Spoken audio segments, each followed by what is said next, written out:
Full time, Arsenal have beaten Bournemouth by 2 goals to nil away from home, and it's a win that takes the Gunners up to third in the league and within 5 points of leaders Leicester. Impossible not to talk about that extraordinary Leicester result on Saturday at the City of Manchester Stadium. The Etihad 3-1 win for them.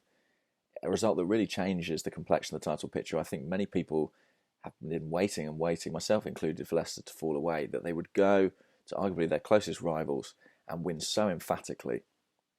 It makes it very difficult not to take them very seriously indeed now. And their next game, of course, is away to Arsenal next weekend. What a huge match that looks like now, especially seeing as Arsenal got their first win in 5 league games, that is, to keep pace with the leaders to an extent, at least stay within touching distance. Arsenal really needed a win today, and given that, it was a slight surprise when the team was announced. No Francis Coquelin still. Matthew Flamini continuing alongside Aaron Ramsey in the centre of the park, and that was a decision that nearly backfired. Flamini could have been sent off inside the first 10 minutes for a very rash challenge coming over the top of the ball. Why is he continuing to start? Well, I can only assume that Coquelin physically is not yet deemed up to the demands of 90 minutes in the Premier League. I cannot possibly see that remaining the case for the Leicester game. Surely, against a midfield with the likes of N'Golo Kante and Danny Drinkwater, highly combative, highly effective winning the ball, surely Coquelin will finally return to the Premier League starting 11 for that game.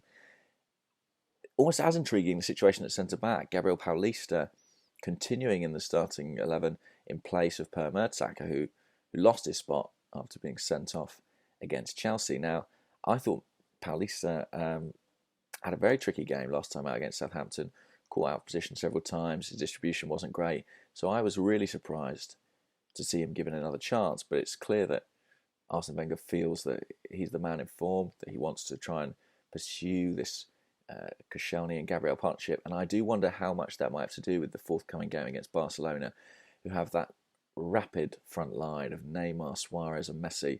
Maybe he thinks the Brazilian would cope better than Mertesacker with that kind of perpetual motion that front three provides, so something to look out for there. The other slightly intriguing selection was Alex Oxlade-Chamberlain. He began ahead of Joel Campbell, and Arsenal selected Oxlade-Chamberlain's recent good form. Now, that was particularly surprising given that Oxlade-Chamberlain, I think I'm right in saying, didn't get off the bench against Southampton. Instead, Coquelin brought on at a time when we were chasing a goal. So he's clearly seen something in training from the Ox. And that was a selection that was rewarded when he scored a second goal, a very crisp finish, his first in the Premier League for 18 months. And really, that's absolutely what he needs to do if he wants to keep his place in the side. Now, that was the second goal inside a minute. We've been waiting hours to see an Arsenal goal, 347 minutes to be precise, and then 2 inside about 90 seconds. The first one from Mesut Ozil, a clip forward pass from Aaron Ramsey. He was doing that all day. Every time he got the ball in the middle of the park, looking ahead, looking for space, clipped it up, good knockdown from Giroud, and Ozil battered it into the top of the net with his supposedly weaker right foot. Shortly afterwards, Ramsey tearing through midfield again, nicely weighted past Oxlade-Chamberlain, and his finish fizzed in off the far post. Who knows, perhaps a bit of finishing practice paying off. It wasn't a great game either side of that explosive 90 minutes, and Arsenal defensively didn't look as secure as you'd necessarily hope.